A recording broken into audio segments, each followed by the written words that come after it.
Well, greetings and salutations to everybody out there in YouTube land. I am your host once again, Dan Thornton. Hey, I want to thank you all for joining us here on the post-game show. Lions left for dead in the fourth quarter. Come racing on back. Who would have guessed it, Mean Gene Okerlund? But you know what? The Lions found a way to come back, force overtime. And then, man, oh man, Jahmyr Gibbs, house call. Then the Lions defense that gave up over 500 yards, found a way to get on the attack and get the team the win. Aiden Hutchinson with the game-winning sack. You're probably exhausted from watching that roller coaster ride. I'm exhausted from talking about it, but you know what? At the end of the day, the Lions did what they needed to do. They needed a win. They got a win. And man, oh man, how good does it feel to get that win? Lions fans everywhere saying the season's over. I shouldn't say all fans, but there are a whole lot of people watching that live cast saying, man, oh man,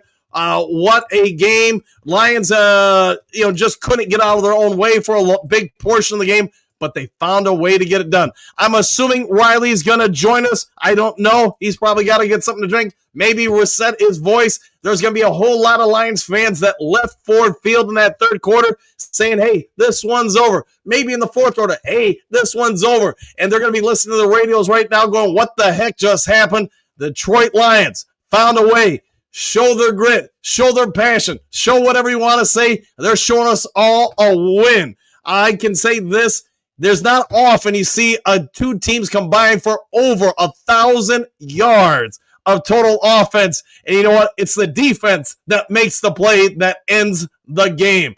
Dew Crew, you all got a ton of comments. I got a ton of things to say. Let's get into, man, if I can get this stuff to load here, let's get into the Lions, Giants, and hey, let's get to the box score. Let's start with that. Let me see if I can bring it up on the screen again. I don't know if Riley's going to join us. I sent him the screen share, but I'm going to put this on the screen. Make it as large as I can for you guys. I get you. Some of you won't be able to read it, but you know what? I'll do what I can to just walk you through it. All right, just going to the Lions. Jared Goff, maybe not his greatest game ever, but you can say this, 28 out of 42 two touchdowns, one pick. Yes, he was victimized by 5 Lions drop passes, which obviously led him to the pick. Dave Montgomery, 5 rushing attempts, 18 yards. Then the big one, the monster performance, 15 rushing attempts, 219 yards. For those doing math, that's, we'll just say 15 yards a carry for Jahmyr Gibbs. If he's not the best back in the NFL, I don't know what we're looking at because, man, oh, man, he is just a rare breed. The Lions, a lot of people, when they traded out of the number 6 pick to take him, were thinking the Lions were crazy. I think we might all want to give Brad Holmes some flowers. He knew something, and you know what? He knew Gibbs could do plays. He catches. He passes. He's here. He's there. He's every skipping where. He is Jahmyr Gibbs. Let's keep going through the stats here. For receiving, Dave Montgomery, 3 for 19. Cleve Raymond, 234. Amon-Ra St. Brown. Yes, he had some drops, including the big pick, but he did have 9 catches, 149 yards. That's 16 and a half yards per catch, 1 touchdown. Brock, the hitman, right, dropped an elbow while catching 3 passes for 29 yards. Gibbs, 11 catches, 45 yards. Let that sink in. Over 250 yards total offense for him. Isaac Tesla, no catches. The defense, they didn't get a lot of pressure this game. In fact, they only got 1 sack. But when did you get the sack? When the game's on the line, you find a way to come through. You find a way to get the big sack. Aiden Hutchinson, say what you want. Is he the greatest ever? Is he this, that, the other thing? All I know is that guy got to the quarterback and brought Jameson Winston down to the ground. Riley, tell me what your brilliant thoughts are about this come from behind win by the Lions. Hey, man, there's a reason why you stay positive. There's a reason why you have that never say die. There's a reason why you have that don't quit. Because, again, the way that the game started, yes, when I woke up this morning, I thought that the Lions were going to beat these guys a lot easier than they did. But once the game started and started to unfold, the objective was just win. Because when we were live, and Coach Dan's a play ahead of me on the stream. And so when that field goal from Bates is up, the trajectory of it looks like it's a miss. So Coach Dan says it's a miss. And my heart sank, thinking we're 2 games behind Chicago. By that point, we already knew the Bears won. The ball knuckles in, And then it gets to overtime, and you're just thinking it can't get this far just to fall short. The Lions came through, Gibbs one play touchdown, and then the defense got the stop. So many bonkers things happened in that game, but I'll tell you what, I said right at the going into overtime, you're going to look at this and say, this is the moment where if the Lions lose, you're going to say that's where the season fell apart. Or you win, just like it says in the caption, you keep pace. Now we'll be ready and reset for Thursday. Huge opportunity at home, Thanksgiving, Green Bay. Just so happy that the Lions hung on and won that game. And if the players lost faith and belief, then that would have been over sooner than it was. Huge win. As ugly as it might have been, that's a huge win for the Detroit Lions. You know, I've coached for this is my 36th year, and here's what I can tell you, man. So there are some wins that I get. You blow somebody out, you feel great, man. We're a dominant team. There's other times where the plays just don't go your way. The other team just has the right answers for what you like to do. And yet the Lions, down 10, left for dead. Half the people watching the show wanted to, just do this, that, the other thing, say the team was over, the season's over, yada, yada, no shot at the playoffs. But now you rally like this, Riley. You come back, you look inside, you find that inevitable force that pushes you towards a victory. How big can this win be towards propelling this team forward? Well, I'll tell you what, when the Chicago Bears rallied and beat these guys a couple weeks ago, I think that was the day that the Lions played Washington.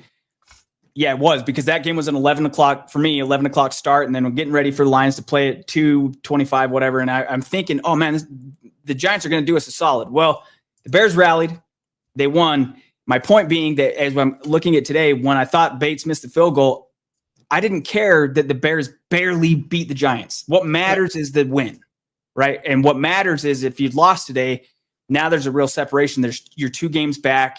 You're behind the 8 ball. Nobody at the start of the season, if you didn't think that the Lions were going to repeat 15-2, which I didn't, and I don't think most of us did, nobody thought 6-5. 7-4 is a lot better than what 6-5 feels like, especially just given the circumstance. Dan, you talked about it during the show. And I do believe in the theory that you are what your record says you are. In this case, the Giants. Yes, they have talented players, but they're now 2-10 because they fold. They lose games, right? So, but the season's not over. It's not over. It wouldn't have been over if he'd lost today, but it would have certainly felt, just comparing what that feeling would have been. Fortunately, we don't have to consider that. We don't really have to feel it. What you do need to do is go back to the drawing board. I don't expect the defense is going to play that poorly again. We've got a huge opportunity against Green Bay after week 1. We all wanted that rematch. Well, it's here. And fortunately, you're right there still in a really good spot. Chicago held on and won today. But, man, I'll tell you, that's you needed that win. And football can be so good, and it can be so bad, and it's so sweet and so painful. I'm just happy to get out of Detroit today. I'm in Utah, but you know what I mean. I just get out of there with a win, go home, and come back, and let's do this all again on Thursday. Here's what I say. It's better to win ugly than lose pretty. And, I get every coach is going to say that. Everybody's going to say that. Everybody's already heard that. But right now, if the Lions would have dropped that game, we get it. It would have been doom and gloom. I want to point out some positive stuff. I try to be as analytical during these games as I can be. The Lions' offensive line that first half was not great. The second half, they clearly made some adjustments. And you know what? Goff, for the most part in the second half, had a pretty clean pocket. Also, think about the running holes that Gibbs had to work with. And I get Monty had some runs in there too. I'm not trying to take anything away from him. But what a monster performance by Jahmyr Gibbs. What a performance by this Lions offensive line. Because the first half and in recent weeks, we've all been talking about this, that Goff's getting hit. He's getting sacked. Today, Yodi gave up 2 of the 3 sacks in the first half where he lost out on one-on-one blocking assignments and just got roasted. Yeah. How important was it that the offensive line came through in that second half and overtime? Yeah, somebody made the comment too during the live stream. I can't remember who it was, but somebody in the Duke crew is talking about, this. You could see Goff getting the blame if they lost. Sure. I'm just so glad that that we didn't, because it's right. Goff obviously played well enough to win the game. It would have been brutal for the amount of drops. The one that our guy got beat like he was just a statue, didn't even move. So I had made a comment too at one point too that the concerns that are there because of this game and last game, and then the Tampa Bay game, the Minnesota games, they're all still there. But what is that you won today. And this is the type of stuff that a team can rally around. I remember, as I'm saying, that you look at it and say, man, that was really when you you should have seen it was kind of clear that the Lions weren't going to have the playoff ceiling you expected coming into the season if they had lost that game today. But you won the game. You're still in a good position. And this is the type of thing where in the locker room right now, all the guys, everyone on that line is going to, they're going to be saying, I'm sure they have been saying it, but I can play better as an individual. And so there's room to improve. You won a game today. You stole one. I can't believe how many things went right for the Giants. Let's talk about that last drive. Third down, Winston rolls out, throws a rainbow, 30-yard completion. All right, get him on a third down again. Kind of a questionable pass interference. All right, let's go again. Another third down. Whatever ended up happening on that. It just was like, man, a sequence of events where it's just like, is this in the cards for us today? Once you got to overtime, it was like, it's got to be, because we're still here. We're still breathing. The heartbeats, your blood pressure, your heartbeat's low, but you're not dead. You're there. You're still alive, man. And I'm just so, again, it's a convoluted answer, but it's they did enough to win, and I'm glad that Jared Goff doesn't have to be in the locker room right now thinking like he would never say it, and he doesn't feel it and throw those guys under the bus. But you would be thinking, guys, catch the ball. Like right. I need you to do your part. I'll get on the mic and say I got to play better, and to an extent, it's true. But Jared Goff didn't have the Goff game that I thought he was going to have today. But I guess in a way he did, because he was fairly efficient, and the Lions won the game. He was, and yes, we get it. They had 4 or 5, whatever it was, drops. They're missing Laporte or whatever you want to say. But I'm going to focus on the good stuff. There's definitely stuff to clean up. I'm sure Dan Campbell will say something like that. Hey, we'll get into practice. We'll clean this up. We'll clean that up. That's what all coaches say. I get it. You want to keep getting better. But here's what we know right now.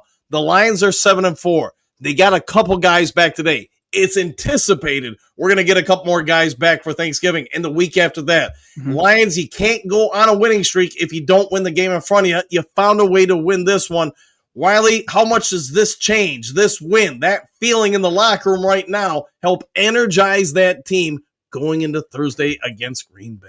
Man, you got to feel like you were just thrown a lifeline. Again, it's so hard because you lose. I kind of got over that Philadelphia loss fairly quickly because honestly, you said at the start of the year, you probably are not, necessarily expecting. You even asked me a couple weeks ago, and I thought 50-50 at best on that. But look, you lost to Philadelphia on the road. That will happen. Coming home against the Giants to start a 3-game stand. This was what the doctor ordered. And then when the game's playing, give the Giants credit, man, for the game that they played today. I mean, they brought everything, but that's what a 2-10 team does. Now 2-10. This is huge. Just think about how truly different you would have felt going, tonight, tomorrow morning, going into Thursday morning if the Lions had lost this game. Well, again, they didn't. You won. You're 7-4.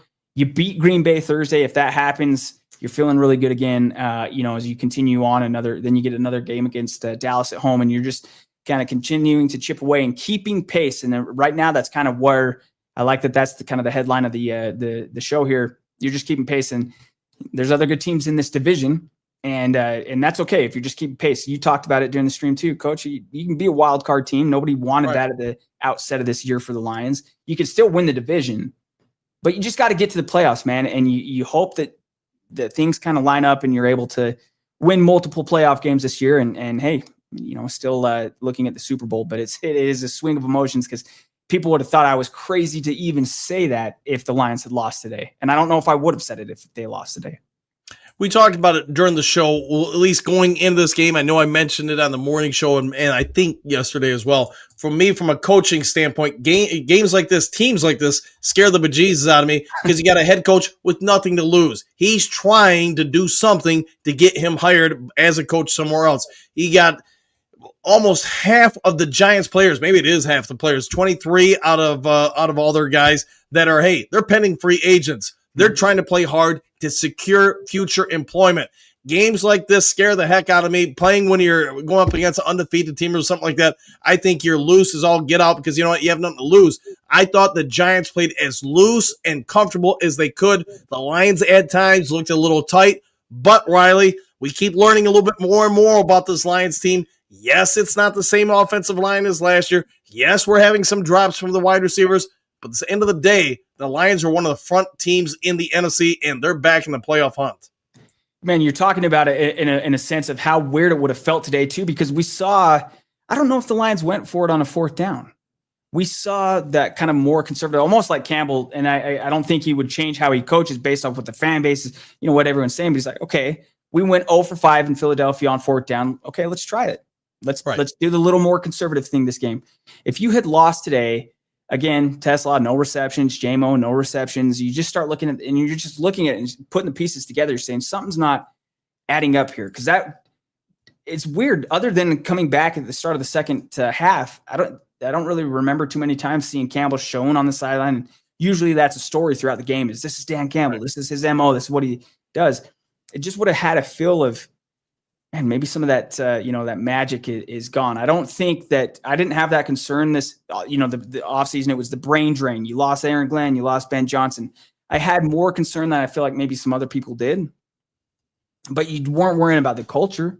You weren't worrying about it's still Dan Campbell driving the car. Right. And so, I like today's win because, again, it's all the cliches, a win's a win. But this was the first time that the Lions, I would say, since, this is not a traditional Dan Campbell win in the sense of kind of how they played the game. The defense was oddly inefficient today, inept, it felt like. And then, there was more punts. There was a lot more conservative play calling there.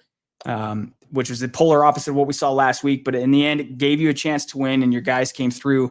So you can build off of that now. This is all you hope for, is you wanted to play Thursday's game at 7-4, not at 6-5. And, right. No matter if you won by 30 today or by, a last-second field goal, you win by 3 or win by 1. It doesn't matter. You've won the game today, and that's what matters. And, my gosh, man, there's some questions on offense to me. Montgomery's production's down. Laporta's out. Obviously, we're still not getting anything out of JMO and Tesla, but you had almost 500 yards offense. If you told me this morning you get almost 500 yards of offense and JMO doesn't have a catch and Tesla doesn't have a, I wouldn't have believed it. But that's why we watch the games and why football is so, appealing and what draws us into it. Just a crazy game, man. But you're sure as heck happy that you won that game. You're seeing it across the NFL this year, where just a lot of teams that do have bad records, like the Miami Dolphins, they beat the Buffalo Bills. Obviously, the Giants, they did everything but win against Denver Broncos. They did everything but win against Green Bay. They did everything but win against us. I know there are going to be a lot of people that watch this game as Lions fans and say, man, why is this team even in the game? They're 2 whatever. But you look at what they've done this season in all the close games. I'm pretty sure they've blown 5 games with a 10-point or more lead in the fourth quarter. If you're the New York Giants, are you a good team? Are you a bad team? Or are you just a snake-bitten team? Yeah, I think that, it's funny you asked that, because I'm sitting here thinking, what I can only imagine, and I do this every week. I'll at some point, win or lose, however you do it, I'll go and listen to the other team's perspective of it, and I can't even imagine how upset their fans are right now. I don't think that they're a good team. When something happens repeatedly, it's a pattern, right? And whatever it is that you can't close the door. I'll be honest, man. Watching that game in the fourth quarter, I think we're 27-17. The Lions did not score in the third quarter. At one point in the fourth quarter, the Giants had the ball for 10 minutes to your 2. The Giants are going to look at that and say, how did we lose this game? There's you'd have to kind of do a case, like you say, Scooby-Doo it, kind of go through a case by case and analyze it and figure out whatever they're not doing. But whatever their failures are, I'm sure glad that they showed up and reared their head again today, because the Lions needed that. And then the great thing is you can say, well, yeah, but dude, you barely won, and the team still sucks, and this and that and the other. You won. And maybe you go out and dominate Green Bay on Thursday. We don't know. But you won, and an 8-8 team can get in, in the past, is your example, the Giants.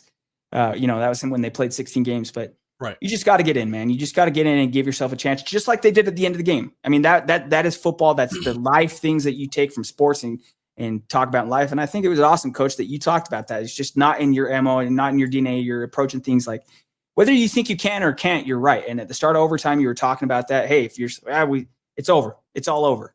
If that's how the players were playing it, they would have lost. And so, not to be on a high horse or anything, I'm not trying to do that at all. But I'm just speaking from my thoughts and what I'm reflecting on and the things that I love about football is that was awesome, man. That was an awesome win. It was an exciting win. Ugly, sure, but I don't care. I'll take it, man. I don't care. You can give me $100 bill all marked up and I'll take it. It's still worth $100. Right. And you think about, I'll throw one out there. I knew I threw out like the Holly Holmes, Ronda Rousey, pulling off one of the biggest upsets ever. But how about when the New England Patriots were down to, whatever it was in the third quarter against the Atlanta Falcons in the Super Bowl, and yet somehow found a way to come back and win. The only thing I can say, guys, doesn't have to be your opinion. It is my opinion. If you don't fight back, somebody will knock your butt out if you don't fight. So I always fight back. My teams fight back. I don't ever, until there's zeros on that clock, say the game's over. So, all right, guys, let's go ahead and get out of here. Riley, why don't you go ahead and give yourself a shout out and tell everybody where they can find you and your awesome work. Yep, part of the Talking Football podcast hosted by Justin Treese, Austin Cunningham, and Dan Kiefer, and then also Doug Anderson's part of the podcast. And then I'm a loyal Duke crew member here, part of Lions Talk Live. Love to spend every morning with you guys. Appreciate everybody hanging out with us, and just happy the Lions got the win today. Now we have a good mini week here this week and heading into Thursday. Let's go do this again on Thursday. Let's make it happen. Anybody watching, I will not be able to host a live cast for the game. You got, family, friends coming over for Thanksgiving, and hey, I'm sure you guys understand. I do know Micro Mike's doing it. He's going to do his Thanksgiving afterwards, so if you need a live cast, you can check him out. Otherwise, hit the subscribe button, hit the like button, hit all the buttons. If there's breaking news later today, I'll get it over to you as soon as possible. Otherwise, enjoy your day. Do something kind for somebody you don't know. Be a good human being. See you all in maybe the morning on the next Lions Talk Live. Take care, everybody. Have a great, phenomenal night, and go Lions.